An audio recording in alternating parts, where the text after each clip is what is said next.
जी राधे राधे। तो आज इस वीडियो में हम इकोसिस्टम को कंप्लीट करेंगे। ठीक है, स्ट्रक्चर ऑफ इकोसिस्टम देखेंगे कि जो बायोटिक और उसके बायोटिक और एबायोटिक फैक्टर देखेंगे। ठीक है, हो जाओ तो फिर तैयार। ओके जी, सबसे पहले इकोसिस्टम क्या है, तो सीधी सी बात है जी कि इकोसिस्टम में भी नेचुरल भी हो सकता है और टेरेस्ट्रियल भी हो सकता है और एक्वेटिक भी हो सकता है और आर्टिफिशियल भी हो सकता है। आप कहोगे ऐसे कैसे, कि अभी आप देखो इकोसिस्टम क्या होता है। देखो, ecosystem is composed of abiotic physiochemical environment and biotic assemblage of plants animals and microbes. सीधी सी बात है, कोई लंबी चौड़ी बात को नहीं, कि जो बायोटिक और एबायोटिक कंपोनेंट्स से मिलकर बना हुआ जो इन्वायरमेंट है उसी को हम कह देते हैं बायोटिक, उसी को हम कह देते हैं इकोसिस्टम। ठीक है, सीधी सी बात है। इकोसिस्टम क्या है, बायोटिक और एबायोटिक लिविंग और नॉन लिविंग कंपोनेंट्स का मिश्रण है, इनका बना हुआ कोई भी इन्वायरमेंट है वह क्या बन जाता है, इकोसिस्टम बन जाता है वो। ठीक है, और देखो तो एक ओडम ओडम था, ओडम 1971 में उसने डिस्क्राइब किया था इकोसिस्टम को, कि उसने इकोसिस्टम को दो मेजर कंपोनेंट्स में बांट दिया। कौन कौन से थे वो, एक तो बायोटिक लिविंग और एक एबायोटिक नॉन लिविंग है। ठीक है, अब बायोटिक कंपोनेंट्स को देखेंगे, सबसे पहले हम लिविंग कंपोनेंट्स को देखेंगे। ठीक है, फिर हम देखेंगे एबायोटिक कंपोनेंट्स को। तो चलो देखते हैं सबसे पहले बायोटिक कंपोनेंट्स यानी कि लिविंग कंपोनेंट्स। तो दज इंक्लूड द लिविंग एलिमेंट्स, इसमें किसे इंक्लूड करता है, लिविंग एलिमेंट्स। लिविंग एलिमेंट्स कौन से हो गए, जैसे कि जो भी लिविंग चीज़ें वही लिविंग एलिमेंट्स है of the ecosystem and are divided into two category on the basis of nutritional relationship. और हम बायोटिक कंपोनेंट्स को न्यूट्रिशनल रिलेशनशिप के आधार पर दो भागों में बांट सकते हैं। न्यूट्रिशनल रिलेशनशिप का मतलब क्या है, यानी कि न्यूट्रिशन के आधार पर, न्यूट्रिशन के यानी कि भोजन के आधार पर, यानी कि कोई तो जैसे कि हम हैं, हम इंसान हैं, जैसे कि हम अपना भोजन के लिए दूसरों पर डिपेंड करते हैं जो पौधे होते हैं वो अपना भोजन स्वयं बना लेते हैं। तो इस प्रकार इस न्यूट्रिशनल रिलेशनशिप के आधार पर हमने बायोटिक कंपोनेंट्स को दो भागों में बांट दिया, एक तो आउटोट्रोपिक और एक हेटरोट्रोपिक है। समझ गया, एक तो क्या है आउटोट्रोपिक है और एक क्या है, एक हेटरोट्रोपिक है। आउटोट्रोपिक यानी कि आउटोट्रोपिक कंपोनेंट्स, सबसे पहले हम देखेंगे आउटोट्रोपिक कंपोनेंट्स जो कि प्लांट्स होते हैं। देख, ग्रीक वर्ड है आउटोट्रोपिक, आउटोट्रोप्स। आउटोट्रोपिक ग्रीक वर्ड है जो मिलकर बना हुआ दो शब्दों से। सबसे पहले आउटो, आउटो का मतलब क्या है, सेल्फ, आउटो का मतलब सेल्फ है। फिर आता है इसमें ट्रोपोस, ट्रोपोस का मतलब फीडर, यानी कि सेल्फ फीडर, सेल्फ फीडर, इसका मतलब क्या होगा, सेल्फ फीडर, जैसे कि प्लांट्स है। वो अपना खाना खुद ही बना लेते हैं, उस पर कोई उनको दूसरे पर डिपेंड नहीं रहते वो। तो दस इंक्लूड्स द ग्रीन प्लांट्स, इसके अंदर कौन है कि किसे इंक्लूड करते हैं, ग्रीन प्लांट्स को, which are capable of manufacturing their organic food है, जो कि कैपेबल है अपना ऑर्गेनिक फूड बनाने के लिए, जैसे ग्लूकोज है। फ्रॉम सिंपल इनऑर्गेनिक सब्सटेंस, वो सिंपल इनऑर्गेनिक सब्सटेंस जैसे कि CO2 हो गया, H2 हो गया, इन ये जो सिंपल इनऑर्गेनिक सब्सटेंस है इनसे वो अपना ऑर्गेनिक फूड बना लेते हैं। इसी प्रोसेस को हम कहते हैं फोटोसिंथेसिस, फोटोसिंथेसिस की प्रोसेस से। ठीक है, आउटोट्रोपिक कंपोनेंट्स क्या है, आउटोट्रोपिक दो शब्दों से मिलकर बना हुआ है, आउटर का मतलब सेल्फ, ट्रोपोस का मतलब फीडर। ठीक है, और इसमें ग्रीन प्लांट्स आते हैं जो कि कैपेबल है इनऑर्गेनिक सब्सटेंस को ऑर्गेनिक में कन्वर्ट करके, किसके द्वारा, फोटोसिंथेसिस के द्वारा। The energy trapped in photosynthesis is the radiant energy, जो सूर्य से जो एनर्जी लेते हैं वो कौन सी है, वो रेडिएंट एनर्जी होती है, वो रेडिएंट एनर्जी ऑफ सन है। जो एनर्जी ट्रैप्ड करते हैं फोटोसिंथेसिस में कौन सी है, रेडिएट एनर्जी ऑफ सन है, वो रेडिएट एनर्जी है सन की। एंड इसको जब हम उसको वो किस में चेंज कर देते हैं, केमिकल में, इसको वो चेंज कर देते हैं केमिकल एनर्जी में। ठीक है, जो सन की रेडिएट एनर्जी है उसको किस में कन्वर्ट कर देते हैं, केमिकल एनर्जी में, इसलिए इसको हम प्रोड्यूसर्स भी कहते हैं। और इसको हम प्रोड्यूसर्स के अलावा ट्रांसड्यूसर्स भी कह देते हैं। समझे, क्या ट्रांसड्यूसर भी कह देते हैं हम प्रोड्यूसर्स को, और प्रोड्यूसर्स भी। प्रोड्यूसर्स क्या है, जो सन की रेडिएंट एनर्जी है उसको चेंज कर देते हैं केमिकल एनर्जी में हैं। वही वो कौन होते हैं, वो प्रोड्यूसर्स होते हैं। और इनको हम दूसरा नाम दे सकते हैं ट्रांसड्यूसर। ट्रांसड्यूसर आ जाए समझ जाना कि सन की रेडिएंट एनर्जी को किसी कन्वर्ट कर देते हैं केमिकल एनर्जी में, उसे ही कहते हैं ट्रांसड्यूसर्स, जैसे कि ग्रीन प्लांट्स। दज आर आल्सो गॉड प्रोड्यूसर्स।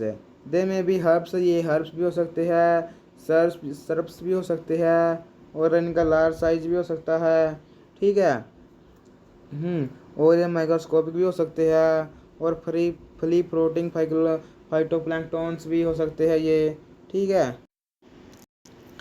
और जो ग्लूकोज है, the glucose is use by the plants to synthesize the complex organic compounds like starch, protein, lipids.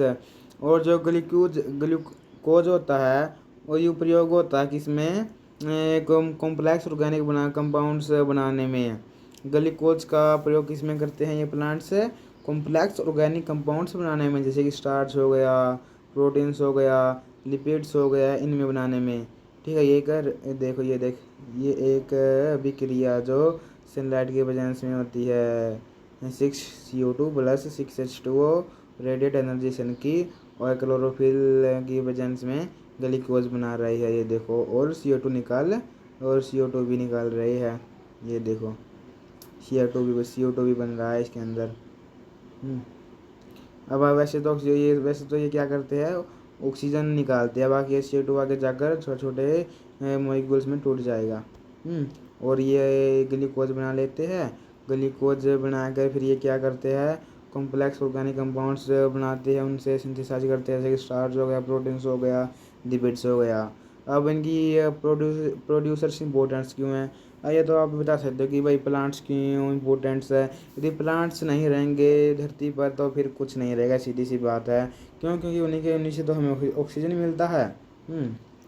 इसलिए प्लांट प्रोड्यूसर्स का बहुत ज़्यादा महत्वपूर्ण योगदान है। जो are primary basis of life है, ये क्या है, प्राइमरी बेसिस ऑफ लाइफ बना देते हैं। प्राइमरी बेसिस ऑफ लाइफ है कि इनके बिना इनसे लाइफ स्टार्ट होगी, ये नहीं तो लाइफ स्टार्ट हो ही नहीं सकती है। एंड प्रोवाइड फूड, शेल्टर और ऑक्सीजन टू द एनिमल्स। और फूड देते हैं, ये शेल्टर देते हैं और ऑक्सीजन देते हैं एनिमल्स के लिए। ये तो था जी ऑटोट्रोपिक कंपोनेंट्स। ये हम बायोटिक कंपोनेंट्स पढ़ रहे हैं। हमने बायोटिक कंपोनेंट्स को न्यूट्रिशनल रिलेशनशिप के आधार पर दो भागों में बांट दिया था, ऑटोट्रोपिक कंपोनेंट्स और हेटेरोट्रोपिक कंपोनेंट्स। हमने ऑटोट्रोपिक कंपोनेंट्स पढ़ लिया है, अब हम पढ़ेंगे हेटेरोट्रोपिक कंपोनेंट्स। तो चलो फिर हेटेरोट्रोपिक कंपोनेंट्स देख लेते हैं हम। अब जो हेटेरोट्रोपिक कंपोनेंट्स है, ये भी ग्रीक वर्ड है हेटेरोट्रोप्स, जिसका मतलब है हेटेरोस का मतलब अदर, ट्रोपोस मैंने फीडर, नहीं जो अदर पर, जो दूसरे पर फीड करे, दूसरे पर डिपेंड हो भोजन के लिए, उनको क्या कहते हैं, हेटेरोट्रोपिक कंपोनेंट्स। हम हेटेरोट्रोप्स में आते हैं। These includes those organisms which consume either readymade organic food और decomposed organic complex organic compounds.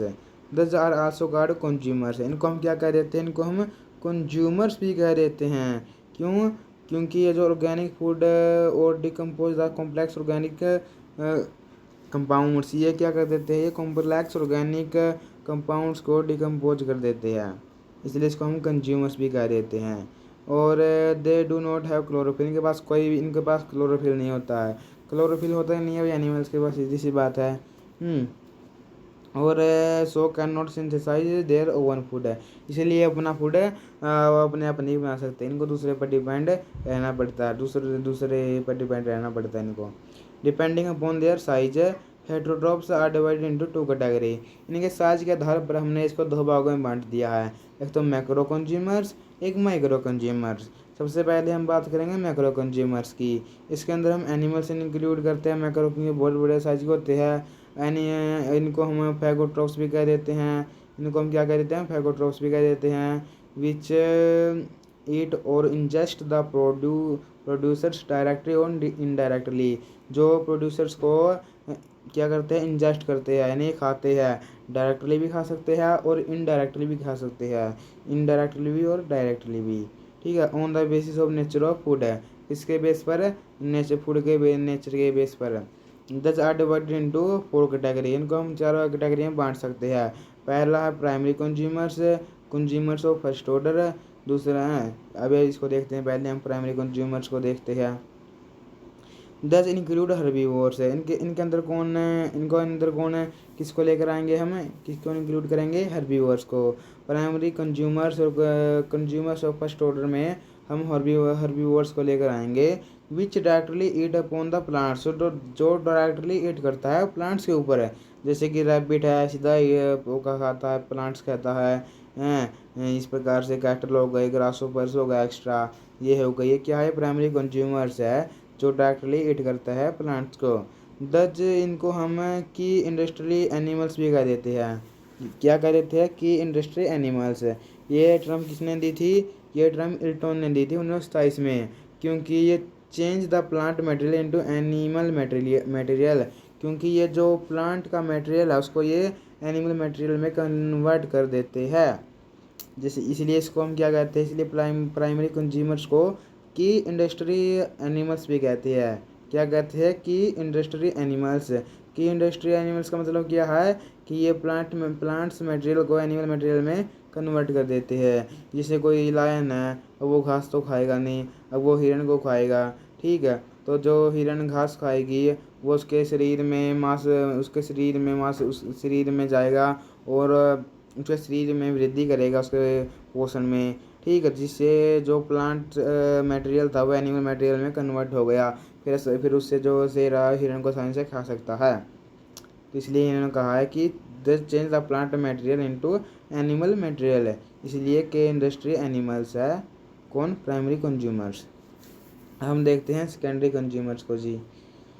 इसके अंदर हम इंक्लूड करते हैं प्राइमरी कार्निवोर्स को। इसके अंदर हम किसको इंक्लूड करेंगे, प्राइमरी कार्निवोर्स को, जो मांस खाएंगे, जैसे कि जो eat upon the herbivores animals है, जैसे कि frog, centipede, birds, fishes, cats, snakes, ये क्या है, सेकेंडरी कंज्यूमर्स है, या फिर हम कह सकते हैं कंज्यूमर्स ऑफ सेकंड ऑर्डर, ये सेकेंडरी कंज्यूमर्स हो गए। टर्सरी कंज्यूमर्स और कंज्यूमर्स ऑफ थर्ड ऑर्डर की बात करें तो इसके अंदर हम सेकेंडरी कार्निवोर्स को इंक्लूड करेंगे, जैसे कि जो अब विच ईट अपॉन सेकेंडरी कंज्यूमर्स है, जो सेकेंडरी कंज्यूमर्स को खाते हैं वो टर्सरी कंज्यूमर्स हो गए, ठीक है, या फिर हम कह सकते हैं जो प्राइमरी कार्निवोर्स को खाते हैं वो टर्सरी कंज्यूमर्स हो गए, जैसे कि wolf eating upon the fox, इसका एग्जाम्पल हो गया। इसके बाद आगे देखो क्वाटरनरी कंज्यूमर्स, या फिर हम कह सकते हैं कंज्यूमर्स ऑफ फोर्थ ऑर्डर। तो इसके अंदर हम टर्सरी कार्निवोर्स को इंक्लूड करते हैं, टर्सरी कार्निवोर्स को, विच ईट अपॉन द टर्सरी कंज्यूमर्स, जो क्वाटरनरी कंज्यूमर्स है वो किसको खाते हैं, वो टर्सरी कंज्यूमर्स को खाएंगे, सीधी सी बात है। या फिर हम कह सकते हैं सेकेंडरी कार्निवोर्स को खाएंगे वो। इसके बाद इसके एग्जांपल है, जैसे कि लायन है, टाइगर है, extra, these are not eaten by other animals.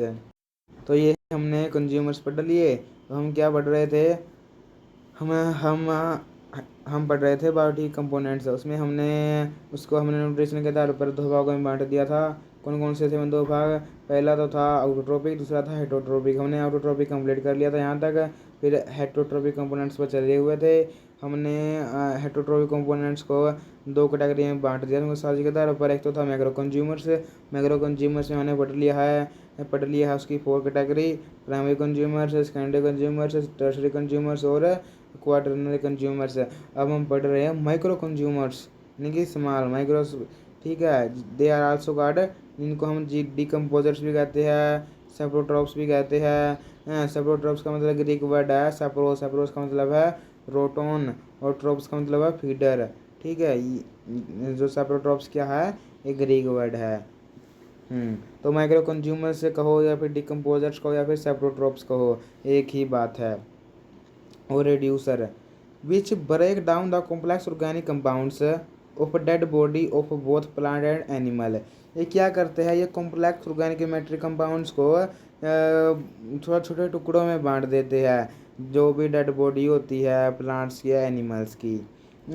Absorb some of the decomposed products, और ये क्या करते हैं, ये ऑब्जॉर्व करते हैं जो कुछ डिकम्पोज्ड प्रोडक्ट होता है। will release most of inorganic compounds into the environment from where those are reused by the producers है। यानी कि जिस पर ये क्या कर जिस पर भी ये चढ़ते हैं माइक्रो कंज्यूमर्स तो क्या करते हैं ये कॉम्प्लेक्स ऑर्गेनिक कंपाउंड्स को स्मॉल स्मॉल पार्टिकल्स में बांट देते हैं जिससे वो दोबारा से यूज कर सकता है इन्वायरमेंट इस प्रकार से। तो these secrete digestive enzyme to digest the organic compound externally. तो ये क्या है सीक्रेट करते हैं डाइजेस्टिव एंजाइम को कि जो ऑर्गेनिक कंपाउंड्स को डाइजेस्ट कर सके बाहर निकाल देते हैं जिससे जो डाइजेस्ट कर देता है जिससे ऑर्गेनिक कंपाउंड्स को डाइजेस्ट कर लेते हैं। दस include the non green microscopic organisms. इसके अंदर हम किसको इंक्लूड करते हैं जो नॉन ग्रीन माइक्रोस्कोपिक ऑर्गेनिजम्स है जैसे कि बैक्टीरिया हो गया फंजाई हो गया ये माइक्रो कंज्यूमर्स है। So the decomposers are responsible for the cycling of the materials in the ecosystem.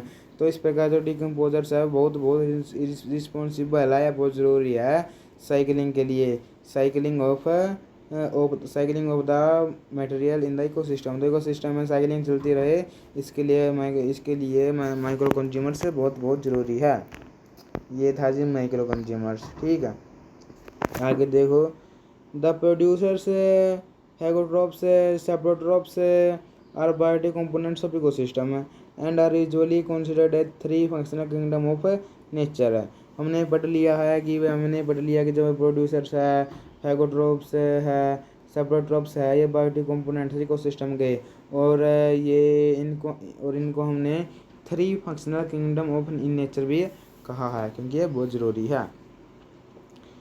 तो most of ecosystem have macro consumers और animals as their integral part but basic requirement of self sustaining ecosystem are. सबसे पहले inorganic nutrients, दूसरा है आउटोट्रॉप्स और producers जैसे कि plants, तीसरा है माइक्रो कंज्यूमर्स डिकम्पोजर्स, चौथा है source of continuous supply of energy sun. ये क्या था यह बेसिक रिक्वायरमेंट थी सेल्फ सस्टेनिंग इकोसिस्टम की CO2 H2O plants bacteria fungi और sun source continuous supply to energy कौन है सन है। तो ये हमने बायोटिक कंपोनेंट्स कर लिए हैं जी। अब हम करने वाले हैं एबायोटिक कंपोनेंट्स। ठीक है हम क्या करेंगे एबायोटिक कंपोनेंट्स यानी कि नॉन लिविंग कंपोनेंट्स। हमने एबायोटिक कर लिया हम नॉन लिविंग करने वाले हैं यानी कि एबायोटिक कंपोनेंट्स। तो उसके अंदर हम इंक्लूड करते हैं non living physiochemical factors of environment के non living physicochemical factor को इंक्लूड करते हैं एबायोटिक कंपोनेंट्स में। जैसे कि दस अफेक्ट द डिस्ट्रीब्यूशन है जो ये अफेक्ट करते हैं डिस्ट्रीब्यूशन को स्ट्रक्चर को बिहेवियर को और इंटर रिलेशनशिप ऑफ ऑर्गेनिजम्स को। These are divided into following category. इसको हमने जो एबायोटिक कंपोनेंट्स उसको हमने 2 भागों में बांट रखा है। एक तो है क्लाइमेटिक फैक्टर और एक है इडेफिक फैक्टर है। क्लाइमेटिक फैक्टर में लाइट आ गया टेम्परेचर आ गया ह्यूमिडिटी आ गई विंड आ गई रेनफॉल आ गई वाटर आ गया। ये सभी के सभी किस में आ जाते हैं क्लाइमेटिक फैक्टर में। पहला लाइट, दूसरा टेम्परेचर, तीसरा ह्यूमिडिटी, चौथा विंड, पाँचवा रेनफॉल और छठा वाटर। तो ये 6 के 6 किस में आ गई ये क्लाइमेटिक फैक्टर में आ गई है।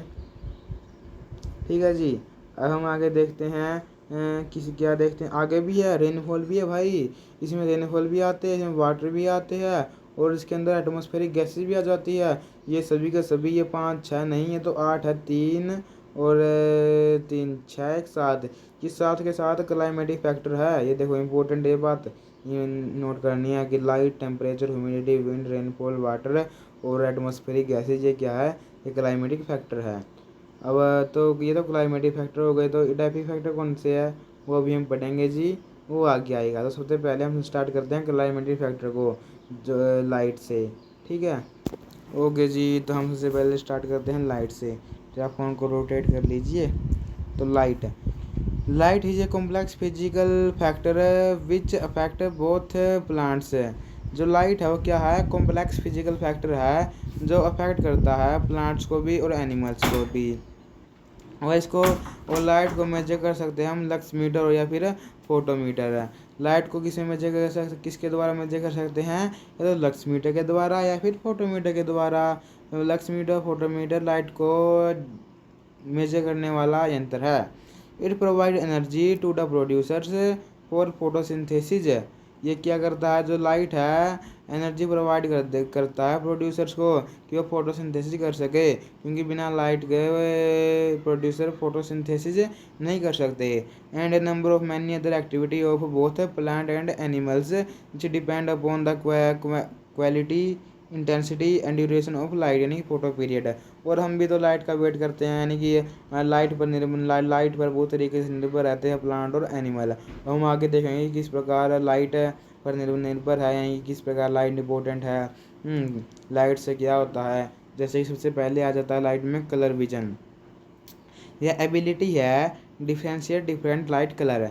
कलर विजन क्या है, एक शक्ति है कि हम लाइट के अलग अलग कलर है उनमें अंतर कर सकें कि ये अलग है ये अलग है। तो differentiate different light colours ability को क्या कहते हैं, कलर विजन कहते हैं। और यह वेल मार्क्ड है फिश में, यह फिश में बहुत अच्छी तरह से विकसित होती है, बर्ड्स में बहुत अच्छी तरह विकसित होती है, प्राइमेट्स में भी होती है। क्यों, क्योंकि इनके अंदर different kind of cons in the retina, क्योंकि रेटिना जो इनके आई में जो इनका रेटिना है उनके अंदर अलग अलग प्रकार के कॉन्स होते हैं, फिश में, बर्ड्स में, प्राइमेट्स में। इसलिए वो लाइट कलर में डिफ्रेंशिएट कर सकते हैं। In the retina of the their eye, ये जो इनकी आंखों में मतलब रेटिना है जो उसमें अलग अलग प्रकार की कॉन्स होती है, इसलिए ये डिफ्रेंशिएट कर पाते हैं। और प्रोटियस एक स्पीसी का नाम है प्रोटियस एंगुइनस, हिज आईलेस है। इसमें आई ही नहीं है भाई, ये इसमें एक स्पीसी है, इसमें ये क्या है, आईलेस है, इसमें आई ही नहीं है। ये थी कलर विजन। पहले हमने लाइट में क्या पढ़ा, कलर विजन कि कलर विजन क्या है कि हम लाइट कलर में डिफ्रेंशिएट कर सकते हैं। और ये जैसे कि फिश हो गई, बर्ड हो गई पे हैं, इन क्यों कर सकते हैं, कैसे कर पाते हैं कि इनकी जो आई में रेटिना है उसके अंदर अलग अलग प्रकार के कॉन्स है। ये था कलर विजन। दूसरा है size of eye, size of eye पर भी, जैसे कि जो मरीन एनिमल्स है जो 500 से 3000 मीटर में मिलते हैं, 3500 से लेकर 3000 मीटर की गहराई में मिलते हैं, उनकी लार्जर आई मिलती है। उनकी क्या मिलेगी, लार्जर आई मिलेगी हैं। मतलब कि जो बहुत नीचे रहते हैं पानी के, उनकी जो साइज उनका आएगा, उनका बहुत ज़्यादा बड़ा मिलेगा साइज उनकी आएगा। और जो पानी के ऊपर ही रहते हैं उनकी आँखों का साइज कम मिलेगा। क्यों, क्योंकि जब अंधेरा होता है तो आप देख सकते हैं कि जब अंधेरा होगा तो आपकी पुतलियों का साइज फैल जाएगा, बड़ा हो जाएगा, ताकि आपको अंधेरे में अच्छा दिख सके। और जब लाइट आएगी तब आपकी पुतलियों का साइज कम हो जाएगा, क्योंकि उस समय आपकी आंखों को इतना इतना वो नहीं करना पड़ता है चीज़ों को देखने के लिए, क्योंकि लाइट के कारण हमको चीज़ें आसानी से दिख जाती है। लेकिन रात जब अंधेरा होता है तो हमको चीज़ें आसानी से नहीं दिख पाती, इसलिए हमारे रेटिना का साइज़ बड़ा हो जाता है। तो जो डीप सी में रहते हैं वहाँ भी बहुत अंधेरा होता है, तो इसलिए उनकी साइज का आँख का जो साइज जब बड़ा होता है तो रेटिना का भी साइज बड़ा हो जाता है। तो इसलिए ये साइज ऑफ आई था। तीसरा है pigmentation. Light intensity induce chemical change leading to pigments formation in cells. जैसे कि एग्जांपल के लिए जो प्लांट्स एंड एनिमल्स है वो डार्क प्लेस में मिलते हैं।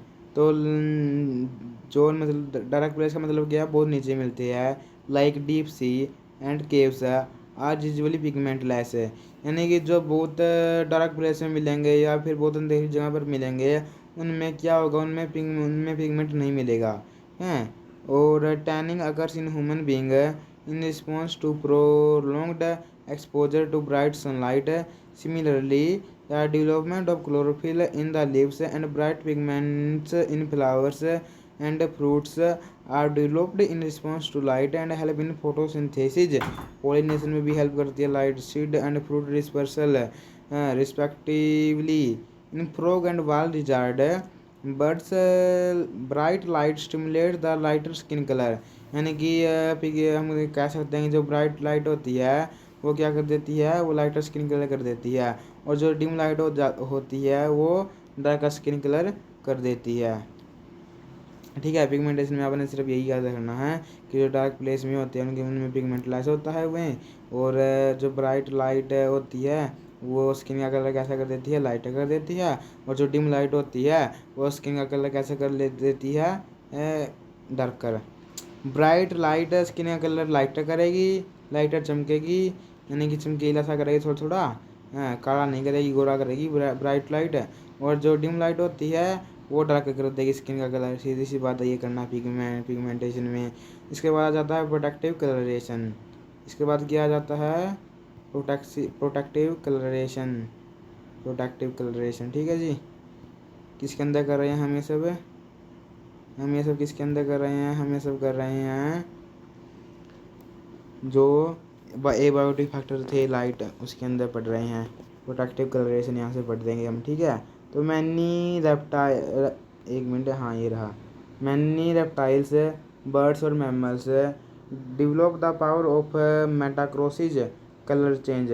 मेटाकोरोसिस का मतलब क्या है, मेटाकोरोसिस का मतलब है एबिलिटी है कि उनके वो अपना स्किन का कलर चेंज कर सकते हैं। जैसे आपने क्रिकेट देखा होगा, हैं कुछ जैसे रेप्टाइल्स है वो क्या कर सकते हैं, अपने अपने स्किन का कलर चेंज कर सकते हैं अपनी मर्जी से, एनिमी से बचने के लिए, ठीक है। इसी को हम कहते हैं मेटाक्रोसिस। इसी को हम क्या कहते हैं, मेटाक्रोसिस कहते हैं इसी को हम।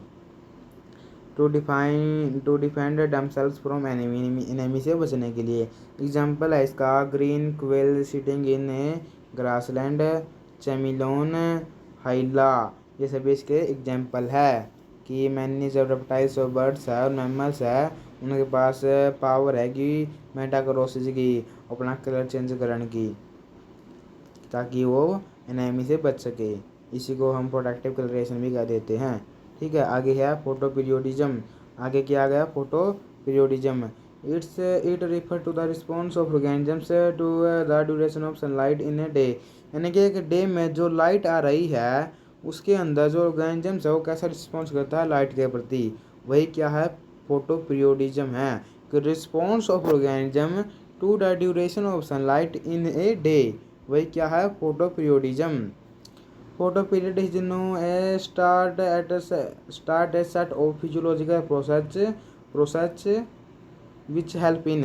तो ये जो फोटो पीरियड है किस में हेल्प करता है, तो देखो फोटो पीरियड किस में हेल्प करता है, फ्लावरिंग में करता है प्लांट्स की, बर्ड्स माइग्रेशन में करता है ये, ठीक है, रिप्रोडक्टिव एक्टिविटीज़ में करता है ये। अब फ्लावरिंग प्लांट्स में जैसे कि the angiosperms are divided into 3 category, यानी कि हम फोटो पीरियड के आधार पर जो एंजियोस्पर्म है उसको हमने 3 भागों में बांट दिया। एक तो है लॉन्ग डे प्लांट्स है, एक शॉर्ट डे प्लांट्स है, एक डे न्यूट्रल प्लांट्स है। लॉन्ग डे प्लांट्स कौन से हो गए, रेड स्पाइनेच हो गई, रेडिस हो गई। शॉर्ट डे प्लांट्स कौन से हो गए, एक्जेंथियम हो गया हैं। और डे न्यूट्रल प्लांट्स कौन से हो गए, कॉटन हो गया, टोबैको हो गया, पोटैटो हो गया। ये डे न्यूट्रल प्लांट्स है, ठीक है। आगे है बर्ड्स माइग्रेशन। इन northern hemisphere birds migrate toward north during spring, यानी कि जब फोटो पीरियड इंक्रीज हो जाएगा तो बर्ड्स माइग्रेट करती है नॉर्थ की तरफ है, नॉर्थर्न हेमिस्फीयर से। और जब टुवर्ड साउथ ड्यूरिंग आउटमन, और साउथ की तरफ तब जाती है जब फोटो पीरियड डिक्रीज हो जाता है। तो इस प्रकार जो लाइट जो फोटो पीरियड है वो बर्ड के माइग्रेशन में भी योगदान देता है। It also control the migration of fishes like eels and salmon, और ये फिशेज का माइग्रेशन में भी हेल्प करता है, ठीक है। फिशेज के माइग्रेशन में भी योगदान है इनका लाइट का। इसके बाद है reproductive activities. The photoperiod is known to affect breeding behaviour of insects, यानी कि आपने देखा होगा कि कुछ चिड़ियाँ, कुछ बर्ड्स होते हैं वो डे के अकॉर्डिंग के ही सेक्सुअल किया करते हैं। क्यों, ऐसा क्यों, उन्हें उन्हें कौन बताता है कि अब सेक्स करने का टाइम अब नहीं है, तो उन्हें कैसे पता चलता है, उनको पता चलता है लाइट के कारण, फोटो पीरियड के कारण, फोटो पीरियड के लाइट के अमाउंट के द्वारा, कि लाइट अब कितनी आ रही है, अब कितनी आ रही है। जब उनका रिप्रोडक्टिव सिस्टम एक्टिव होगा, जब उनका रिप्रोडक्टिव सिस्टम एक्टिव हो जाएगा तो इसका मतलब जब वो जान जाएंगे कि अब कि अब रिप्रोडक्शन का टाइम है, ठीक है। और उनका रिप्रोडक्टिव सिस्टम तभी एक्टिवेट होगा जब उनको उतनी लाइट मिलेगी, उनको उतना क्या मिलेगा, फोटो पीरियड मिलेगा, तब उनका रिप्रोडक्टिव सिस्टम एक्टिवेट हो जाएगा और वो रिप्रोड्यूस कर पाएंगे। तो इस प्रकार रिप्रोडक्टिव एक्टिविटी में भी बहुत ही महत्वपूर्ण योगदान है लाइट का। इसके बाद है जी बायोलॉजिकल रहितम्स है, daily response of animal to light condition. इसको हम क्या कहते हैं, सिरकेडियन या फिर सिरकेडियन बेहतर रहेगा। यानी कि डेली रिस्पॉन्स करना एनिमल्स का लाइट कंडीशन में। Daily response of animals to light condition are called circadian rhythms that have been observed in zooplanktons, many insects और most birds and some mammals. zooplankton show vertical distribution their circadian rhythms है, ठीक। ये था जी biological rhythms है। अब आ गया अब हम बात करते हैं लाइट में प्लांट ग्रोथ की। ये हमने बात करी थी लाइट में फोटो पीरियड के बारे में। अब हम लाइट में बात करेंगे प्लांट की ग्रोथ की, कि लाइट प्लांट ग्रोथ कैसे करवाती है, क्या फ़र्क पड़ता है लाइट का ज़्यादा है कम से। तो light promotes the growth in most of the plants by promoting the development of chlorophyll है। फोटोसिंथेसिस है, सिंथेसिस ऑफ ग्रोथ हार्मोन है, और स्टोमेटल ओपनिंग है एक्स्ट्रा। यानी कि जो लाइट के अकॉर्डिंग ही जो प्लांट्स है वो क्लोरोफिल की हेल्प से ये अपना फूड बना लेते हैं, फोटोसिंथेसिस करते हैं, और हार्मोन्स रिलीज होते हैं उनमें, ग्रोथ हार्मोन्स और स्टोमेटल ओपनिंग भी लाइट के द्वारा होती है उनमें, ठीक है। On the basis of the effect of light on their vegetative development plants are divided into two category. यानी कि किस बेस पर, on the basis of effect of light on vegetative development के आधार पर हम प्लांट्स को दो भागों में बांट सकते हैं। एक तो है हेलियोफाइट्स और एक तो हेलियोफाइट्स जो है सचियोफाइट्स है। हेलियोफाइट्स का मतलब क्या है, जो ग्रो करते हैं स्ट्रॉन्ग लाइट में, जैसे कि and are called sun plants है, ठीक है। उनको क्या कहते हैं हम, सन प्लांट्स कहते हैं, फिर जो स्ट्रॉन्ग लाइट में ग्रो करते हैं हेलियोफाइट्स। और सचियोफाइट्स क्या है, जो ग्रो करते हैं लोअर लाइट में, या फिर सेड प्लांट्स कहते हैं इनको हम। एग्जाम्पल है इसका, जैसे कि बीच, स्प्रूस, फिर्स, हेमलॉक्स, ये किसका एग्जाम्पल है, ये सचियोफाइट्स का एग्जाम्पल है। सचियोफाइट्स कौन है, जो लोअर लाइट में ग्रो करेंगे, और हेलियोफाइट्स कौन है, जो स्ट्रॉन्ग लाइट में ग्रो करते हैं, ठीक है। अब हम देखते हैं मेटाबॉलिज्म पर, कि मेटाबॉलिज्म पर क्या इफेक्ट पड़ता है लाइट का। तो लाइट इंक्रीज कर देती है enzymatic activity and general metabolic rate है। It also increase photooxidation and respiration. Animals found in caves have low rate of metabolism. यानी कि जितनी अधिक लाइट हो गई जितनी अधिक लाइट हो गई उतना ही अधिक मेटाबॉलिक रेट हो गई, उतना ही अधिक मेटाबॉलिज्म होगा, ठीक है। मेटाबॉलिक रेट ज़्यादा तो लाइट ज़्यादा, यदि लाइट कम है तो मेटाबॉलिक रेट कम है। जैसे कि यदि आप ज़्यादा टाइम यदि आप धूप में नहीं रहते हो, ज़्यादा टाइम यदि आप छाँव में रहते हैं तो आपकी मेटाबॉलिक रेट कम हो सकती है। लेकिन जो इंसान ज़्यादा देर तक लाइट में रहेगा उसकी मेटाबॉलिक रेट हाई मिलेगी। तो ये मेटाबॉलिज्म पर भी इफेक्ट डालती है लाइट। इसके बाद लोकोमोशन देखते हैं कि लाइट लोकोमोशन पर क्या प्रभाव डालती है। तो देखो, जो बर्ड माइग्रेशन था नहीं, वो भी लोकोमोशन से संबंधित था। The regulation of speed of locomotion by light है इज कॉल्ड फोटोकाइनेसिस। फोटोकाइनेसिस क्या है, the regulation of speed of regulation कर रहे हैं हम स्पीड का, ऑफ लोकोमोशन ऑफ लाइट की स्पीड के द्वारा हम रेगुलेशन कर रहे हैं स्पीड का, उसको हम क्या कहते हैं, फोटोकाइनेसिस है। The regulation of speed of locomotion by light है, लाइट के द्वारा रेगुलेशन करना speed of locomotion by light is called photokinesis है। एग्जाम्पल है इसका, ब्लाइंड लार्वा और mussel crab move faster in light intensity. यानी कि जो ब्लाइंड लार्वा होते हैं मसल क्रैब के, उनके अंदर उनको दिखता तो है नहीं, तो वह बहुत ही फास्ट मूवमेंट करते हैं जब लाइट होगी, और जब लाइट नहीं होगी तो बहुत स्लो चलते हैं। The orientation of animal during locomotion in response to light is called phototaxis है। और आगे इन्होंने कह दिया फोटोटैक्सिस क्या है, कि the orientation of animals during locomotion in response to light is called फोटोटैक्सीज।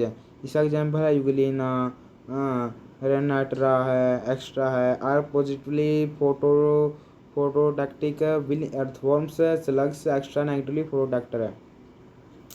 अब देखिए इसमें दो टर्म आई है, एक तो है पॉजिटिवली फोटोटैक्टर और एक है नेगेटिवली फोटोटैक्टिक है। तो पॉजिटिव क्या है, मतलब कि जो सन जहाँ से लाइट आ रही है उसकी तरफ ग्रो करे, और नेगेटिव क्या है, जो जहाँ से लाइट आ रही है उसके अपोजिट में ग्रो करे, वो नेगेटिवली फोटोटैक्टिक हो गया।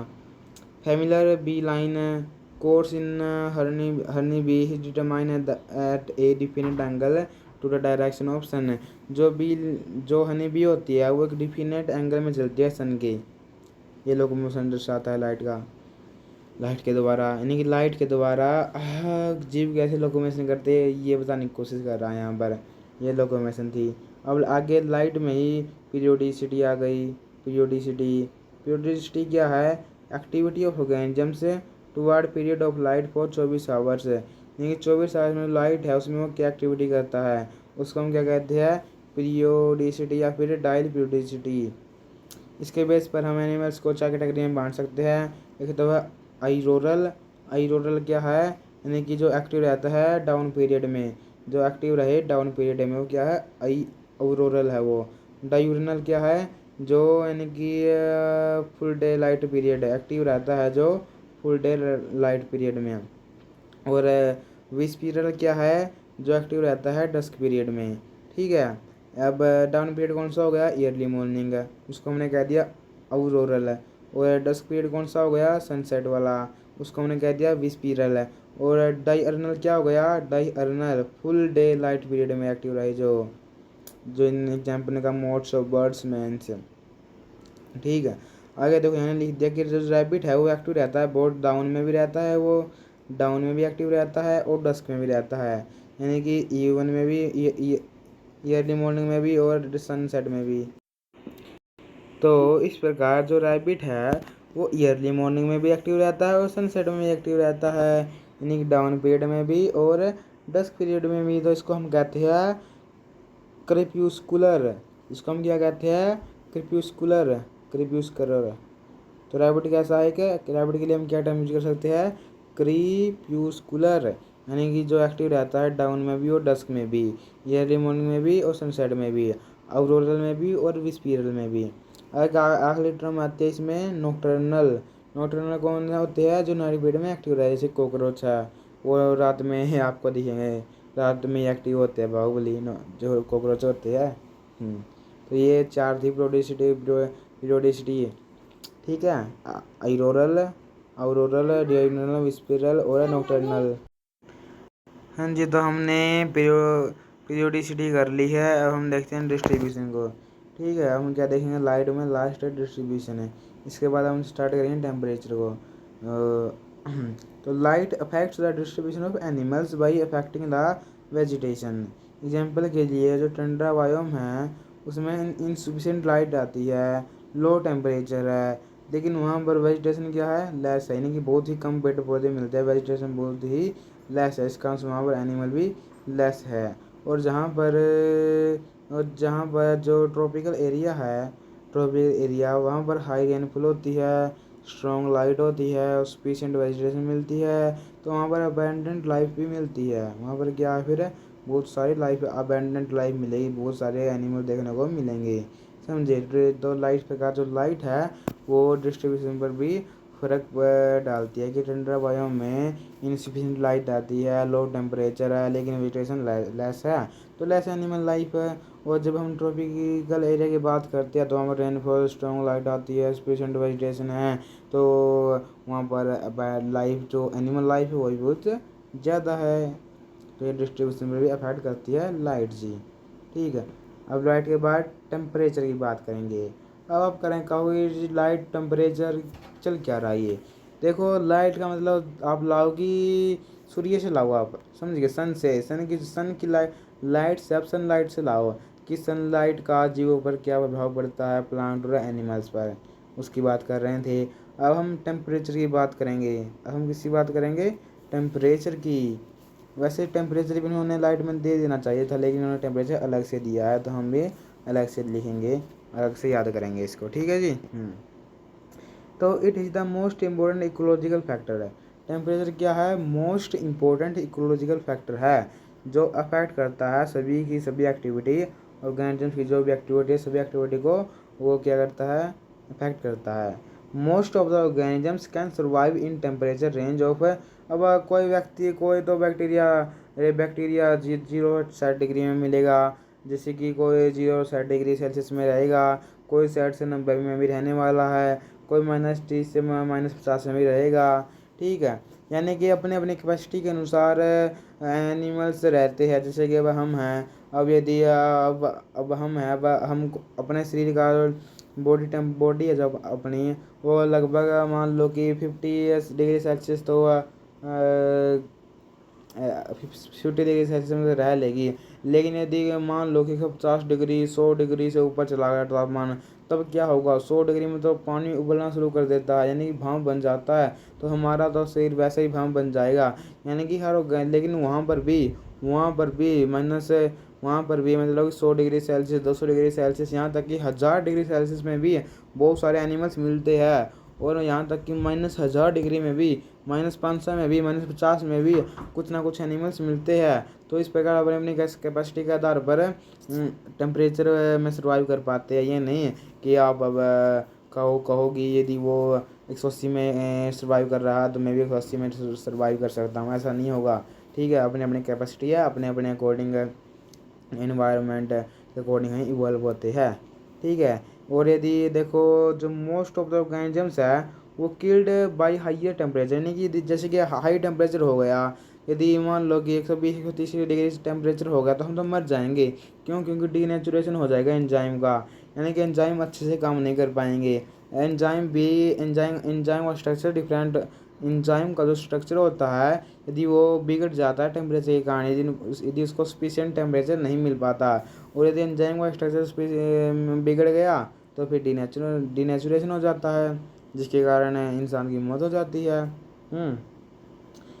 Wheel others are killed by very low temperature, और बहुत सारे हैं जो बहुत लो टेम्परेचर में जाते हैं कि फ्रीजिंग ऑफ बॉडी फ्लूइड्स है, क्योंकि उनका जो बॉडी फ्लूइड्स वह क्या हो जाता है? फ्रीज हो जाता है, फ्रीजिंग ऑफ बॉडी फ्लूइड्स है।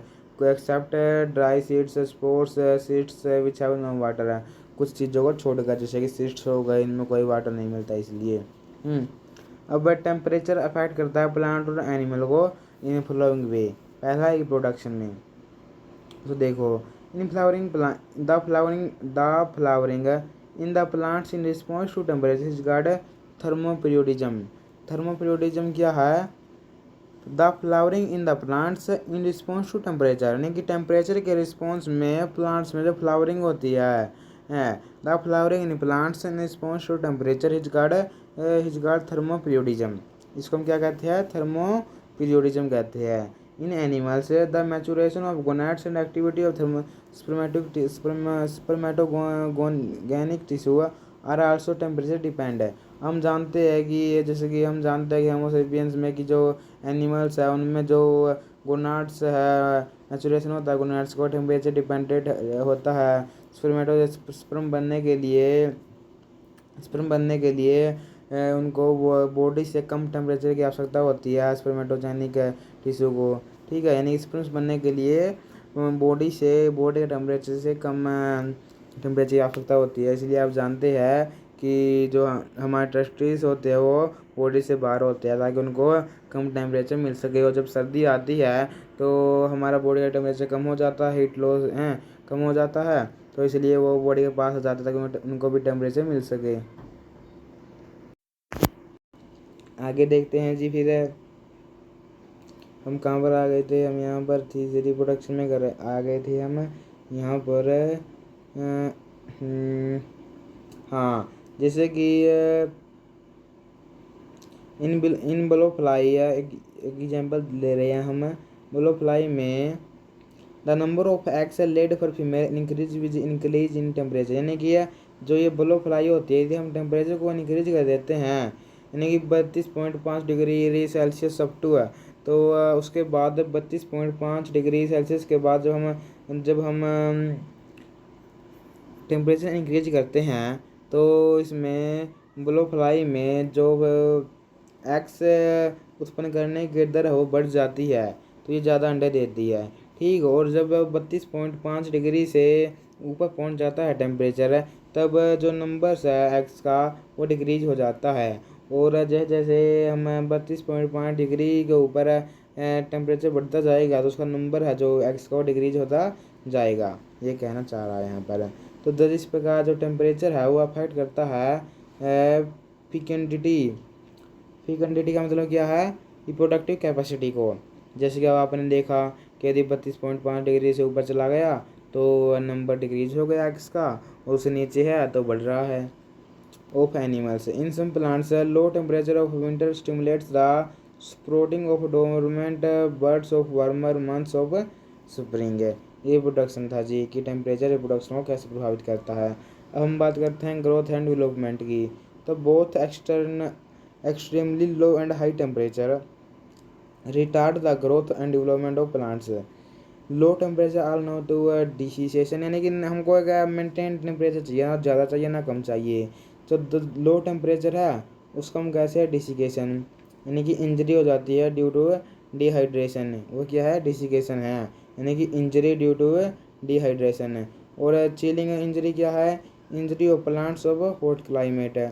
और फ्रीजिंग इंजरी क्या है, injury to plant cells due to ice crystal formation in intercellular space. वो क्या है, वो है फ्रीजिंग इंजरी। इन ब्लोफ्लाई में इंक्यूबेशन पीरियड डिक्रीज हो जाता है जब हम टेम्परेचर को इंक्रीज करते हैं। यहाँ पर ऊपर भी हमने पढ़ा था। ओके, तो ये ग्रोथ एंड डेवलपमेंट थी। हम मॉर्फोलॉजी देखते हैं कि टेम्परेचर कैसे अफेक्ट करता है मॉर्फोलॉजी को। इसमें यहाँ 4 रूल है। सबसे पहला रूल है बर्गमैन रूल्स है, एक नंबर में भी आ सकती है, इसलिए ये एक नंबर में भी आ सकते हैं, इसलिए आपको अच्छे से पढ़ना है ये। सबसे पहले बर्गमैन रूल। बर्गमैन रूल क्या है कि जो तो बर्ड्स और एनिमल्स है, हाँ, जो ठंडे रीजन में रहते हैं उनका साइज बड़ा होता है, समझे। यानी कि जो भी बर्ड्स और एनिमल्स है जो ठंडे रीजन में मिलेंगे उनका साइज बड़ा होगा शरीर का, और साइज छोटा होगा। यानी कि बर्गमैन रूल के अकॉर्डिंग जो भी बर्ड्स और मैमल्स है वो कोल्ड रीजन में रहेंगे तो उनका बॉडी का साइज बड़ा मिलेगा, और कहाँ से, गर्म रीजन में। यानी कि जो बर्गमैन रूल सीधी सी बात ये कह रहा है कि भाई यदि कोई भी इंसान ठंडा ठंडी ठंडी जगह पर रहेगा तो उसका बॉडी का साइज इंक्रीज हो जाएगा, ठीक है। देन द जो वार्मर रीजन से गर्म, यानी कि दो व्यक्ति एक तो रहते हैं ठंडे, एक तो ठंडे रीजन में रहता है, एक गर्म रीजन पर रहता है। तो जो ठंडा रीजन वाला व्यक्ति है उसका बॉडी का साइज बड़ा मिलेगा, और जो गर्म एरिया वाला व्यक्ति है उसका जो साइज है वो स्मॉल मिलेगा, मतलब कि उसे ठंडे वाले से। ये कहना चाह रहा है बर्गमैन रूल। इसके बाद जाता है एलन रूल। एलन रूल कहता है the tail snout ears and legs of mammals are relatively shorter in colder part. यानी कि जो भी व्यक्ति, यानी कि वैसे वही एग्जांपल लेते हैं कि एक ठंडे में रहता है, एक गर्म में रहता है।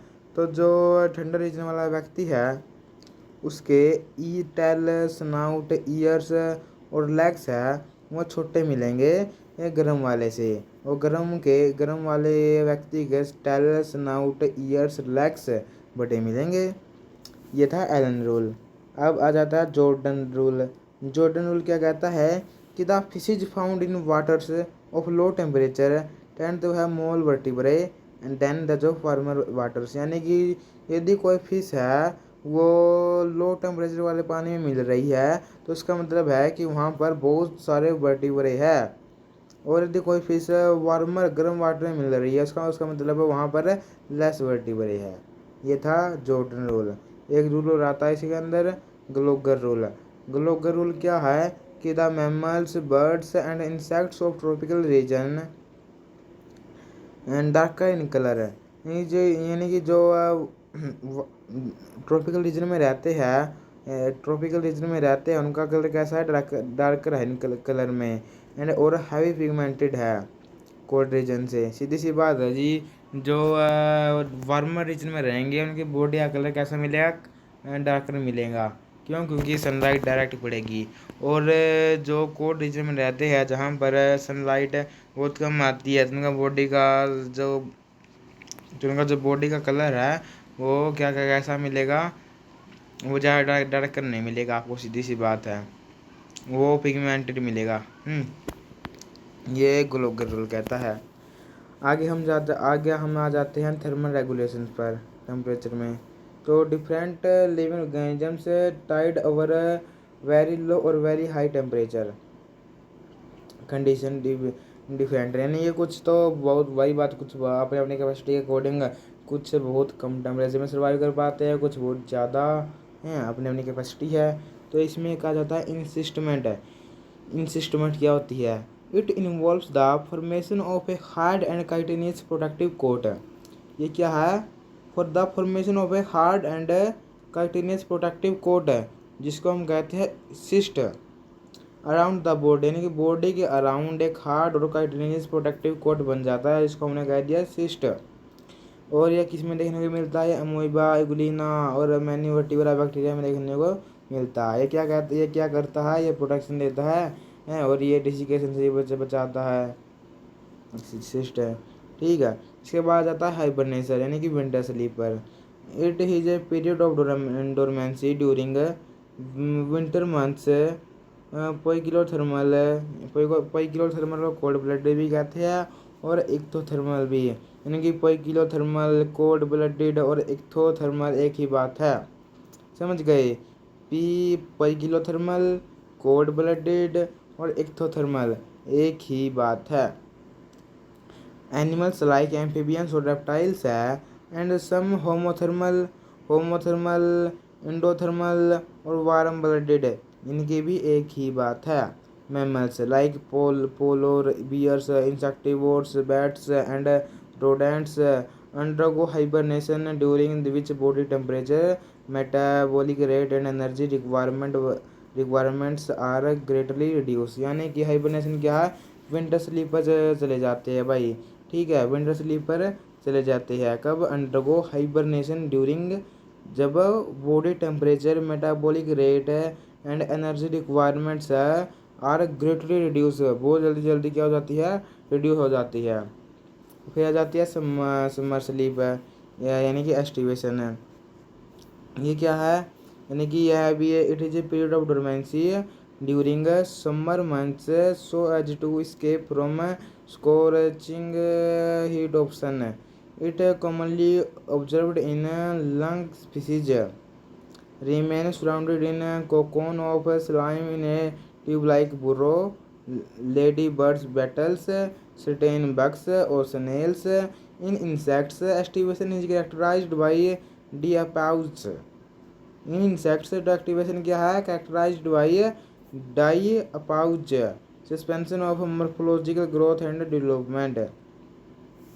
ये क्या था? समर स्लीप थी। इसके बाद साइक्लोमॉर्फोसिस आ गया। साइक्लोमॉर्फोसिस यानी कि it is characterised by change in body shape with seasonal temperature change and has been observe in small aquatic जैसे कि इसमें एक्वेटिक चीज़ों में मिलता है, एक्वेटिक फिश में देखने को मिलता है, एक्वेटिक जीवों में देखने को मिलता है साइक्लोमॉर्फोसिस। साइक्लोमॉर्फोसिस क्या है? कि इसका बॉडी का जो चेंज हो जाता है, characterised by change in body shape, body का शेप चेंज हो जाता है जैसे जैसे सीजनल टेम्परेचर चेंज होता है, उसी को साइक्लोमॉर्फोसिस कहते हैं। उसके बाद आ गया जी thermal migration. It involves the shorter और longer journeys undertaken by animals so as to resist the temperature extremes। Example के लिए नॉकटर्नल एक्टिविटी है some of desert animals की, by temporarily going in water by frogs, turtles और many amphibians forms long trip migrations हैं। ये क्या है? Thermal migration दिखाते हैं, इन्हें की है टेम्परेचर के अकॉर्डिंग माइग्रेट करना। इसके बाद आता है होम्योथर्मी। होम्योथर्मी क्या है? वार्म ब्लडेड एनिमल्स कहते हैं, यानी द बर्ड्स और mammals have constant body temperature and are called homothermal या फिर वार्म ब्लडेड एनिमल्स, यानी कि क्या है? कांस्टेंट बॉडी टेम्परेचर है जिनका जो बॉडी टेम्परेचर कांस्टेंट है, इन्वायरमेंट के बदलने से नहीं बदलता। यानी कि हमारा बॉडी, जैसे कि हम है, हमारा बॉडी टेम्परेचर कांस्टेंट रहता है, हमारा इन्वायरमेंट के अकॉर्डिंग नहीं है। ठीक है, हम यानी कि इन्वायरमेंट में यदि टेम्परेचर बदल गया था कि हमारा टेम्परेचर बदल गया, ऐसा नहीं होगा। हम कोल्ड ब्लडेड एनिमल्स हैं, हम वार्म ब्लडेड एनिमल्स है, हम होम्योथर्मल है, हम होम्योथर्मी हैं। यानी कि हम हमारा टेम्परेचर, बॉडी का इंटरनल टेम्परेचर चेंज नहीं होगा इन्वायरमेंट के बदलने पर। ठीक है, आगे यहाँ पर है to deal with the temperature extremes है। This is achieved through evaporation of sweat from their body during summer and through insulating action of fur feathers fats. यानी ये क्या कह रहा है कि जो हमारा टेम्परेचर है हमारा, मतलब कैसे जाता है वो कैसे के निकलता है। तो कैसे निकलता है, यानी पसीने, जैसे गर्मियों में आपको बहुत सारा पसीना आएगा। इसका मतलब क्या है कि मतलब कि गर्मी है तो हमारा जो टेम्परेचर है, वो हीट है, वो लॉस हो रही है। ठीक है, हम लोग गर्मियों में ज़्यादा मेहनत करनी पड़ती है क्योंकि ज़्यादा हीट निकलती है, और सर्दियों में इतनी हीट नहीं निकलती है, इसलिए हमको इतने ज़्यादा पानी पीने की ज़रूरत नहीं होती है सर्दियों में। और सर्दियों में ज़्यादा हीट नहीं निकलती है तो ज़्यादा हीट लॉस ना होने के कारण हमारे अंदर जो एनर्जी सी वो बनी रहती है। जैसे कि आपने देखा होगा गर्मी में आप बहुत ज़्यादा पानी पीते हो, लेकिन सर्दियों में ऐसा नहीं है। क्यों? क्योंकि गर्मियों में हीट ज़्यादा निकलती रहती है, तो सर्दियों में नहीं निकलती इतनी। यदि आप काम तो नहीं करते हो, यदि काम तो करते हो तो बहुत निकल सकती है हीट, सीधी सी बात है भाई। ठीक है, आगे देखते हैं हम। थर्मल माइग्रेशन देख लिया, होम्योथर्मी देख लिया, बिहेवियर। होम्योथर्मी क्या है? वार्म ब्लडेड एनिमल्स को कहते हैं होम्योथर्मल। अब बिहेवियर के बारे में देखते हैं। तो temperature change also include certain behaviour patterns. Thermotaxis orientation toward heat है। थर्मोस्टैक्सिस का मतलब क्या है? ओरिएंटेशन टुवर्ड हीट, यानी कि हीट की तरफ जाना। टिक्स होते हैं, जो ticks locates their warm blooded hosts. जो टिक्स होते हैं वो कहाँ पर लोकेट होते हैं? वार्म ब्लडेड हॉट्स पर है। जो स्नेक वाइपर्स है वो डिटेक्ट करते हैं देयर परे बाय देयर बॉडी हीट है। देखो, जो स्नेक और वाइपर्स होते हैं वो अपने एनिमी को कैसे, वो अपने प्रे को कैसे डिटेक्ट करते हैं? उसकी बॉडी की हीट से। Plants also protect themselves from extremes of temperature by development of thick cuticle, thick corky bark, dense hairy coat, thick leaves, mucilage, tannins extra। ये प्लांट्स कैसे प्रोटेक्ट करते हैं कि हीट लॉस को कैसे रोकते हैं? कि थिक क्यूटिकल बना लेते हैं बाहर को, thick कोर्की bark, dense hairy coat, ये सब है। और some animals live winter to withstand the cold weathers and continue the race while the adults die in cold weather। आगे आ जाता है सीविरिंग। सीविरिंग क्या है? Increase body temperature will will perspiration and panting reduce body temperature। increase body temperature will perspiration and panting reduce body temperature। इसके बाद आते हैं humidity, यानी कि it is the amount of water vapours present in atmosphere. Humidity क्या है? Amount of water vapours present in atmosphere, वही क्या ह्यूमिडिटी है। इसको हम किसके द्वारा मेजर करते हैं? हाइग्रोमीटर के द्वारा मेजर करते हैं इसको हम। ये इंपॉर्टेंट रोल है इन लाइफ में प्लांट्स और एनिमल्स की। प्लांट्स और एनिमल्स की लाइफ में ह्यूमिडिटी का इंपॉर्टेंट रोल्स है। जैसे कि it's promotes the growth of epiphytes है, यह एपिफाइट्स की ग्रोथ को प्रमोट्स करता है। और एग्जाम्पल के लिए ओर्चिड्स है जो एंड अदर प्लांट्स है, वो सपोर्ट द एनिमल लाइफ है। वो क्या करते हैं? वो सपोर्ट द एनिमल लाइफ है। दूसरा है कि it regulates the evaporation of water from the body of land organisms in transpiration by perspiration. तीसरा, ये रेगुलेशन करते रहते हैं इवेपोरेशन को, वाटर के इवेपोरेशन को। कौन? ह्यूमिडिटी। ह्यूमिडेशन सबसे पहले है कि ह्यूमिडिटी है वो प्रमोट्स करती है ग्रोथ को एपिफाइट्स की। दूसरा है कि रेगुलेट करती है इवेपोरेशन को वाटर के। तीसरा है प्रमोट्स करती है germination of sports in fungi. और तीसरा क्या है? promotes the germination in spores in fungi. और animals and plants show varied adaptation to withstand by condition. तो एनिमल और प्लांट्स वेरी बहुत सारे अडेप्टेशन दिखाते हैं कंडीशन के द्वारा। जैसे ही गर्मी ज़्यादा हो गई तो इसे जला दी, इस प्रकार से। अब हम आगे देखते हैं विंड को। तो air is a motion, air in motion है, यानी कि एयर इन मोशन, हवा गति में, हवा इन गति, गति में हवा को क्या कहते हैं? विंड कहते हैं, हवा कहते हैं। Air in motion is called wind, air in motion is called wind. सीधी सी बात है, डेफिनेशन देखो इसकी, बहुत अच्छी तकड़ी डेफिनेशन है। बोला air in motion is called wind. Wind velocity can be measured by anemometer, anemometer. इसको किसे, जब विंड की वेलोसिटी है इसको किसे मेजर करते हैं? एनीमोमीटर में, एनीमोमीटर में करते हैं, एनीमोमीटर, एनीमोमीटर, एनीमोमीटर, एनीमोमीटर। इसको किस में मेजर करते हैं? एनीमोमीटर में। It affects both plant and animals को। जैसे कि स्ट्रॉन्ग विंड्स है वो सोइल इरोशन कर दे, वो क्या कर देगी? सोइल इरोशन कर देगी, यानी कि सोइल की फर्टिलिटी को रिड्यूस कर देगी। सोइल की जो ऊपर की जो उर्वर शक्ति होती है उसको उड़ा के कहीं और ले जाएगी, बंजर कर देगी भूमि को, तो सोइल इरोशन हो जाएगा, रिड्यूस हो जाएंगी सोइल फर्टिलिटी। तो these also cause desertification by shifting of sand particles to fertile area, यानी कि जो फर्टाइल एरिया था वहाँ से सैंड पार्टिकल्स शिफ्ट हो गए, और शिफ्ट होने के कारण वहाँ पर सोइल इरोशन हो गया, यानी कि रिड्यूस हो गई सोइल फर्टिलिटी। इसी को क्या कह रहे हैं? डिसर्टिफिकेशन कह रही है। किसके कारण? विंड के द्वारा। दूसरा है विंड के द्वारा ये क्या करती है? लोडिंग करती है, यानी कि flattening of plants against the ground है, यानी कि लोडिंग, यानी कि यदि तेज हवा चल रही है तो आपने देखा होगा कि प्लांटों को लिटा देती है ज़मीन पर, सड़कों पर लिटा देती है प्लांट्स को। कौन? हवा। जैसे कि बहुत सारे प्लांट्स हो गए, जैसे वाइट राइस है, मेज और शुगर केन है। तीसरा है कि द निकले द रेट्स ऑफ इवेपोरेशन, और इवेपोरेशन रेट्स को हाई कर देती है क्या? विंड। एंड ट्रांसपीरेशन है, रीडिंग टू डिसिकेशन, और ट्रांसपीरेशन को भी, जिससे डिसिकेशन हो जाता है, सूखा हो पड़ जाता है। विच केस डवार्फिज्म इन प्लांट्स, और प्लांट्स में क्या हो जाता है? डवार्फिज्म हो जाता है प्लांट्स में।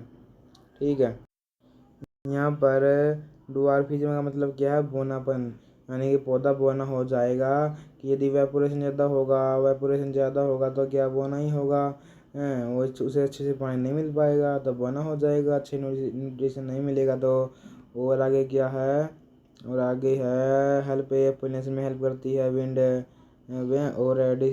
और डिस्पर्सन में भी हेल्प करती है, सीड्स के, फ्रूट्स के डिस्पर्सन में, सीड्स के, स्पोर्स के। और जो विंड है यूनिडायरेक्शनल विंड है, एक ही दिशा में चलने वाली विंड फ्लैग ट्री का निर्माण कर देती है, यानी कि यदि विंड तेज चल रही है और एक ही डायरेक्शन में चल रही है तो सभी प्लांट्स एक ही डायरेक्शन में मुड़ जाएंगे और एक फ्लैग लाइक स्ट्रक्चर बना लेंगे, जिसको हम कहते हैं फ्लैग ट्री। यदि आपको इसे अच्छे से जानना है फ्लैग ट्री को तो आप गूगल पर जाकर सर्च कर सकते हैं और आपको पिक्चर मिल जाएगी फ्लैग ट्री की। आगे है ये हेल्प करते हैं migration of living animal, flying animals, migration में हेल्प करती है कौन? विंड। उसके बाद hot dry wind kill the young shoots and damage of birds and fruits. यदि हॉट ड्राई विंड है तो वो किल कर देती है यंग शूट्स को और डैमेज पहुंचा देती है बर्ड्स को और फ्रूट्स को। तो ये क्या था? ये थे विंड। अब आगे आता है रेनफॉल, बारिश। तो rainfall is the source of ground water, rainfall किसका सोर्स है? ग्राउंड वाटर का सोर्स है। Rainfall is the source of ground water and relative humidity, और the amount of animal rainfall greatly affects the vegetation as well as animal population of a particular region है। और जो rainfall है वो vegetation को भी प्रभावित करता है और एनिमल पॉपुलेशन को भी प्रभावित करता है। जैसे कि जो ट्रॉपिकल एरिया है वहाँ पर हैविंग हैवी रेनफॉल होती है, पूरे ईयर हैवी रेनफॉल होती है, जिस कारण वहाँ पर हाई रिलेटिव ह्यूमिडिटी है, और एवरग्रीन फॉरेस्ट है, तो हमें बहुत सारा पौना है, यानी कि बारिश ज़्यादा है तो वहाँ पर पेड़ पौधे एवरग्रीन रहते हैं तो अबंडेंट पौना मिल जाता है वहाँ पर। अबंडेंट पौना मतलब कि ये बहुत सारे प्लांट की स्पीसीज। उसके बाद दूसरा है the area which heavy rainfall है ड्यूरिंग समर, समर के द्वारा हैवी रेनफॉल होगी and low rainfall during winter, और विंटर में सर्दियों में कम हो गई तो यह करेक्टराइज है ग्रासलैंड में। ग्रासलैंड में हम ग्रासलैंड देखो भाई, हम हरियाणा में रहने वाले हैं, तो हरियाणा में रहने वाले हैं तो देखो मैं तो हरियाणा में रहता हूँ, आप कहाँ से रहते हैं बता देना। मैं तो हरियाणा में, यहाँ पर ऐसा ही होता है कि गर्मियों में थोड़ी ज़्यादा रेनफॉल हो जाती है, सर्दियों में थोड़ी कम होती है हैं, तो इस कारण ये ग्रासलैंड बन जाता है हमारा एरिया हैं। तो ये हमारा एरिया कैसा है, ग्रासलैंड है, grassland. The area with scanty rainfall and low relative humidity, वो कैसा है डेजर्ट, वो कैसा है डेजर्ट बन जाता है। जहाँ पर स्कैंटी रेनफॉल है, रो रिलेटिव ह्यूमिडिटी है, तो ये डेजर्ट है, जैसे कि जीरोफाइटिक वेजिटेशन। ठीक है, ये क्या थी, हमने पढ़ लिया रेनफॉल पढ़ लिया। अब हम देखते हैं वाटर को। ठीक है, तो water he essential for life, सही बात है भाई, इसेंशियल है, बहुत जरूरी है, जल ही जीवन है, सीधी सी बात है। It converse more than 70% of the earth है, हाँ पूरे विश्व का 70% तो वाटर रहने घेरा हुआ है। The most extensive habit for the organisms, water भी है। Types of plants and animals distributed in water body greatly depend upon the nature of water, fresh water और सी वाटर। ये हमको फ्रेश वाटर देखने को मिलेंगे, कुछ सी वाटर देखने को मिलेंगे। Land plants derive water from the soil, while land animals derive water from pools ponds lakes rivers springs. The organisms have the organisms have to face different problems of water scarcity or abundant osmoregulation is required for their proper functioning. Water in the soil present either as hygroscopic, देखो जो soil में water होता है वो hygroscopic भी water हो सकता है, कंबाइंड वाटर भी हो सकता है, और कैपिलरी वाटर भी हो सकता है। ठीक है, अब हाइग्रोस्कोपिक वाटर कौन सा होता है, हाइग्रोस्कोपिक वाटर का मतलब है कि physically found on soil particles है, physically bound on soil particles, यानी कि सोइल पार्टिकल्स के साथ फिजिकली बाउंड है, उसको हम कहते हैं हाइग्रोस्कोपिक वाटर।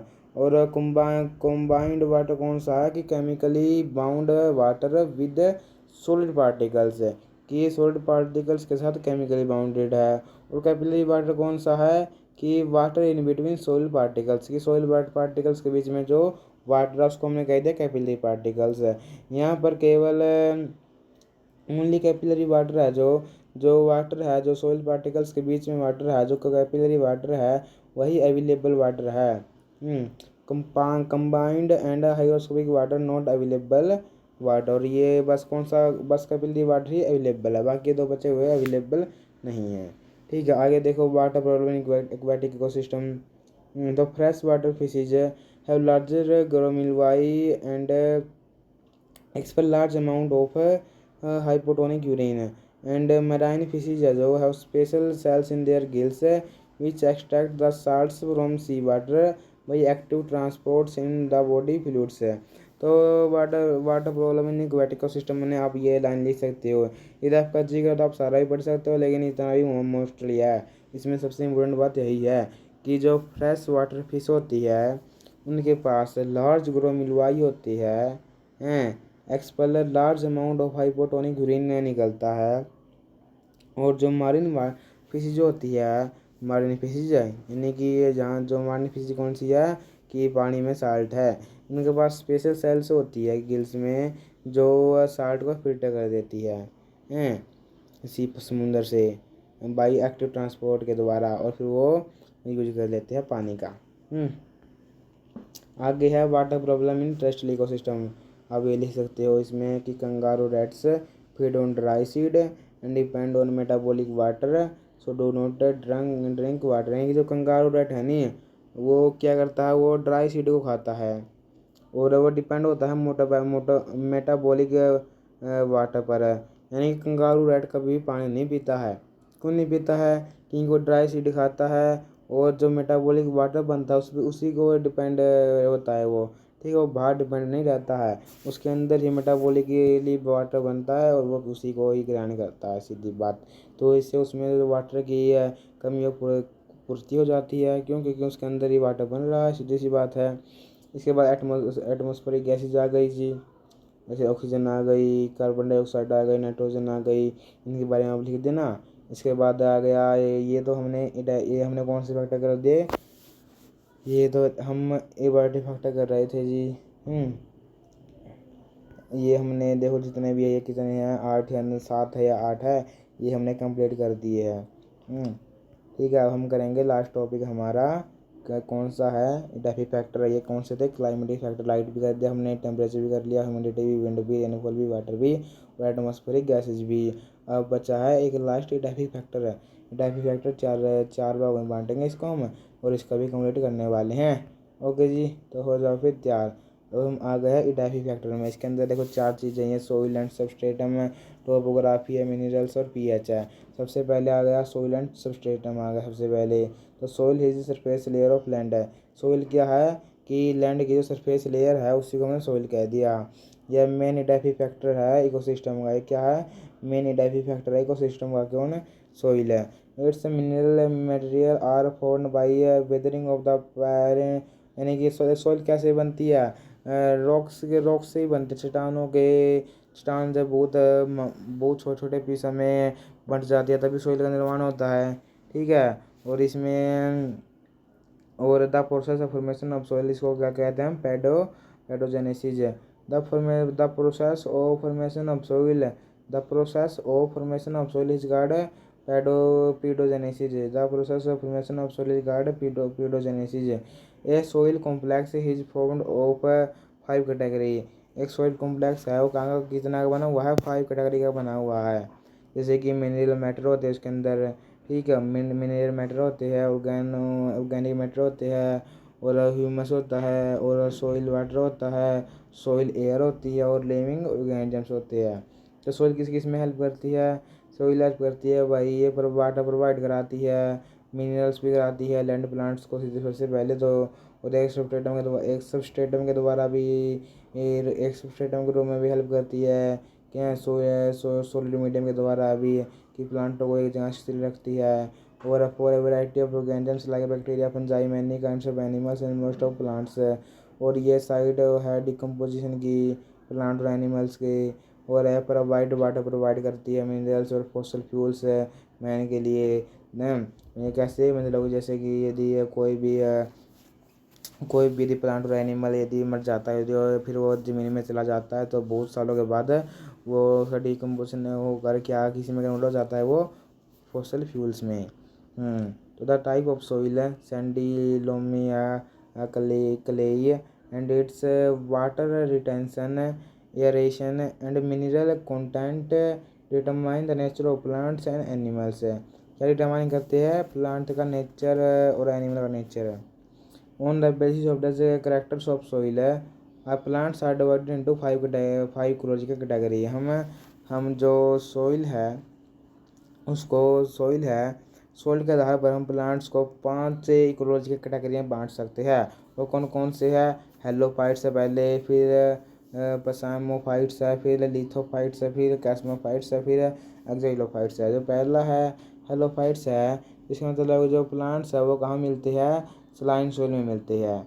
वो क्या है? हेलोफाइट्स, यानी कि plants found in saline soils है, वो है हेलोफाइट्स। जो पेस्मोफाइट्स है वो प्लांट्स किस में मिलते हैं? सैंडी सोइल्स में।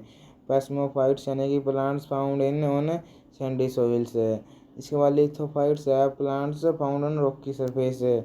लिथोफाइट्स क्या है? कहाँ प्लांट्स कहाँ मिलते हैं?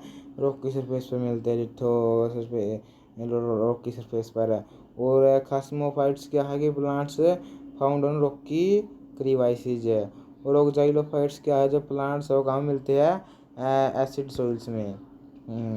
इसके बाद तो majority of organisms are found in और ऑन द सोइल है, यानी कि मोस्टली ऑर्गेनिजम्स कहाँ मिलते हैं? सोइल में मिलते हैं। But some organisms use living substrata, लेकिन कुछ ऑर्गेनिज्म लिविंग सबस्ट्रेटा को भी यूज करते हैं, जैसे कि इपीफाइट्स है। इपीफाइट्स का मतलब है कि जो प्लांट्स है वो ग्रो करते हैं अदर एनिमल्स पर, जैसे कि मोसेज या फिर ऑर्चिड्स हो गए। ठीक है, जैसे कि इपिजोइस है, इपिजोइक्स है तो एनिमल्स ग्रोविंग और अदर एनिमल्स है। इपीफाइट्स क्या हो गया कि प्लांट्स दूसरे प्लांट्स पर ग्रो करते हैं। और यहाँ पर ये क्या है, इपीजोइक्स है। इपीजोइक्स का मतलब क्या हो गया कि जो एनिमल्स वो ग्रो करते हैं दूसरे एनिमल्स पर। इसको हम कह एग्जाम्पल इसका जोएंथम है, जोएंथस है। और फिर इंडो पैरासाइट तीसरा, इंडो पैरासाइट क्या है, इंडो पैरासाइट का मतलब है कि जो पैरासाइट है रिसाइडिंग इनसाइड देयर होस्ट, नहीं होस्ट के अंदर है। और जैसे कि इमीबा है, इंट अमोइबा और प्लाज्मोडियम। और एक सौ पैरासाइट का एक जो पैरासाइट से क्या मतलब क्या है कि जो पैरासाइट्स है वो होस्ट पर मतलब इसके अंदर नहीं है, बाहर ही है। जैसे कि लीच हो गई, टिक्स हो गए, वो बाहर ही होते हैं, अंदर नहीं होते हैं।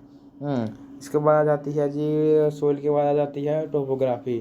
ठीक है, टोपोग्राफी क्या है, topography include the physical feature of earth है। Topography include the physical feature of earth like altitude, slope है, एक्सपोजर, माउंटेन चेन, वैलीज और प्लेन्स। ये क्या है, ये टोपोग्राफी है। इसके बाद आ जाते हैं जी मिनरल्स। मिनरल्स क्या है, मिनरल्स को हम बायोजेनिक न्यूट्रिएंट्स के रूप में भी कहते जानते हैं, जो essential proper growth of organisms. So the type and distribution of plants and animals are determined by specific distribution of minerals. Deficiency or absence of excess of minerals result in abnormal growth है, यानी कि यदि इनकी deficiency हो गई minerals की तो अच्छे से ग्रोथ नहीं होगी, और यहाँ तक कि एनिमल्स की मृत्यु भी हो जाती है यदि पूर्णतः उसको मिनरल्स नहीं मिलते हैं। To derive the required minerals, organisms are adapted differently. The plants found in nitrogen deficient soil have either nitrogen fixing symbiotic bacteria or become insectivorous. दूसरा है कि snails अगर in soil rich in calcium content to form their cell है। तीसरा है कि halophytes and many marine animals have salt secreting glands। Fourth है कि leguminous plants like pea, gram, methi, extra show symbiosis with nitrogen fixing bacteria, जैसे कि Rhizobium leguminosarum in their root nodules. High concentration of minerals greatly limits the distribution of animals, example Dead Sea and Great Salt lake.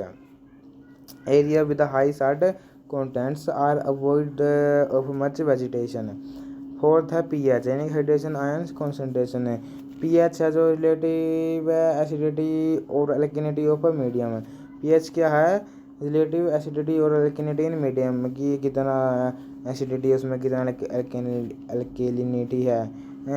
Every organisms needs a specific pH, बिल्कुल इसको हम कहते हैं optimum pH है। Every organisms को एक specific pH चाहिए है फॉर इट्स ऑप्टिमम ग्रोथ है, उसकी ऑप्टिमम ग्रोथ के लिए। यदि वो पीएच नहीं मिलेगा तो उसकी ऑप्टिमम ग्रोथ नहीं होगी, और यहाँ तक कि उसकी डेथ भी हो जाती है। Even organisms prefer alkaline medium है, यानी कि मोर अल्कलाइन मीडियम का मतलब क्या है, अल्कलाइन का मतलब है कि मोर देन pH 7, यानी 7 से ज़्यादा, जैसे कि प्रोटोजोन्स के लिए, मोलस्कस के लिए इम्पोर्टेंट्स है। और जैसे कि सम ऑर्गेनिजम्स है वो प्रीफर करते हैं एसिडी का, यानी कि 7 से कम है, जैसे यूग्लिना, कुछ 4 से 11 जैसे कि टाइप वर्म्स है। इस प्रकार डिपेंड है पीएच ऑर्गेनिजम्स। तो ये 4 थे जी, ये यहाँ पर कंप्लीट होता है आपका ये डेफी फैक्टर भी। हमने सोइल सबस्ट्रेटम भी कर लिया, टोपोग्राफी भी कर ली, मिनरल्स भी कर लिया, पीएच भी कर लिया। ठीक है, ये चारों को 4 कर लिए। तो इस प्रकार हमारा ये कंप्लीट हो जाता है इकोसिस्टम और इकोसिस्टम का जो फैक्टर। ओके जी, तो राधे राधे, जय श्री राम लिखना ना भूले, वीडियो कैसे लगी बताना। और कोई मुझे अपने समझाने में कोई चीज़ ऐड करनी होगी आपको, सर आप इस तरह समझाइए, तो आप हमको ज़रूर बताना। ओके, तो थैंक यू, राधे राधे लिखना ना भूलें। जय श्री राम, जय श्री कृष्ण, राधे राधे राधे, बरसाने वाली राधे।